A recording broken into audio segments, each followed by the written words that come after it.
بالمغربين والصلاة والسلام على جد الحسن والحسين أما بعد فأعوذ بالله من الشيطان الرجيم بسم الله الرحمن الرحيم قد أفلح المؤمنون صدق الله العظيم.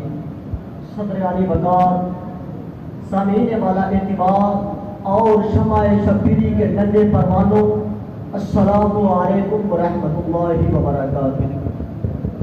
آئینہ تھا رسول کے کردار کا حسین، اتنا بلند اس لیے قامت میں تھا حسین. تم ہی کہو کہ ان کے سوا زندگی ہے کیا، آنسو لہو چراغ وفا ہوا حسین. بنیاد لا الہ کی موضوع گفتگو، پوچھا خیرت نے کون ہے، دل نے کہا حسین. کتنے ہی موڑ آئے آ کر گزر گئے، جہاں دادگان عشق کی منزل رہا حسین. علی جان، خطابت کا عنوان جلی درائے راز حکیم الامت شاعر مشرق ڈاکٹر علامہ محمد اقبال کی کتاب کا بہت ہی حکمت بھرا مصرع ہے. حقیقت ابدی ہے مقام شبیری، بدلتے رہتے ہیں انداز خوفی و شاہی. علی جان، موضوع سکون بادی نظر ظاہری طور پر 11 لفظی مصرع ہے، لیکن حقیقت میں پوری حقیقت کربلا کو اپنے دلوں میں سموئے ہوئے ہے اور اپنی اہمیت، معنویت، حساسیت اور ہماگیریت کے اعتبار سے گلزن فکر و نظر میں مد و جزر اٹھاتا ہر عہد ہر صدی کا جاندار موضوع ہے.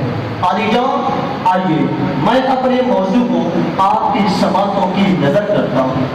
واقعہ کربلا نے نواسہ رسول، جگر گوشہ بطول، کربلا کے قافلہ سالار، حق و صداقت کے علمدار، چمن زہرا کے اس گل تن نے جو خوشبو رہتی دنیا تک چھوڑی ہے، وہ آج بھی شمع حیات کو معطر کر رہی ہے. آپ کا مقصد اعلاء کلمہ حق، حق و صداقت کی ترویج، انسانیت کے لیے پاکیزہ نظام مساوات، اخوت، مروت، حسن معاشرت اور معراج انسانیت کمال تک پہنچی. علی جان، کربلا کا بھی آب و گیا میدان اور جشن عالم کیا دیکھتی ہے.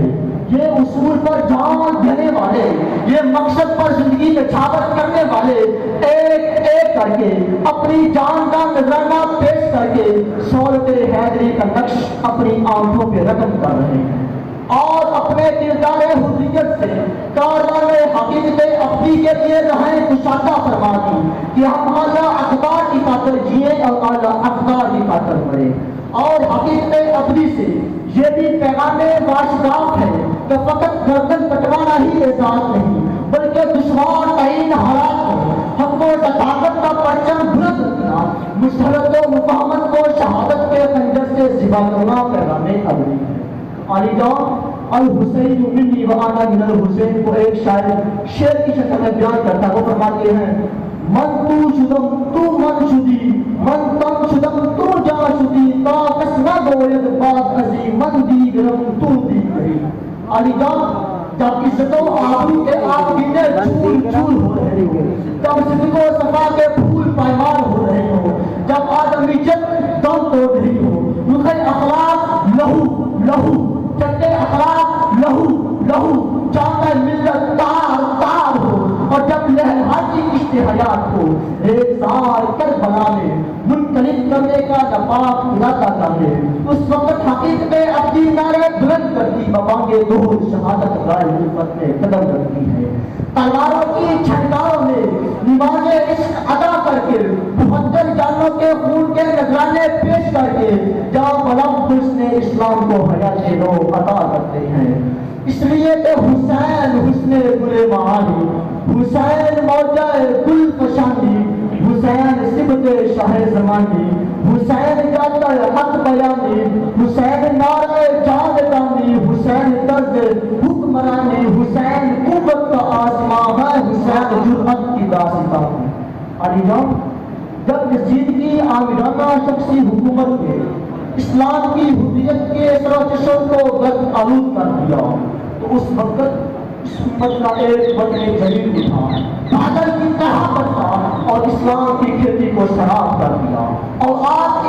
عظیم قربانی نے قیامت تک ظلم و جدل کی جڑ کاٹ دی، اور آپ کا وہ خون جو لشکر یزید نے بہایا تھا اس سے اسلام کا چمن ہرا بھرا ہو گیا، کیونکہ حسین فقط ایک شخصیت کا نام نہیں بلکہ حسین ایک سوچ، فکر اور نظریے کا نام ہے۔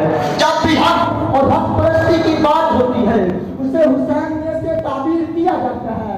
تا قیامت جب بھی حق اور حق پرستی کی بات ہوگی اسے حسینیت سے تعبیر کیا جائے گا، اور جب بھی باطل اور باطل پرستوں کا ذکر ہوگا اسے یزیدیت سے تعبیر کیا جائے گا۔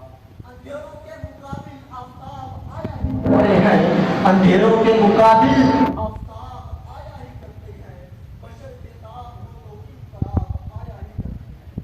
اسی حقیقت اپنی مالی پیر محمد علی چشتی اجمیری کرتے ہیں، وہ فرماتے ہیں شاہ است حسین، بادشاہ است حسین، دین است حسین، دین پناہ است حسین، سرداد نہ داد دست در دست یزید حقہ کے کنارے لا الہ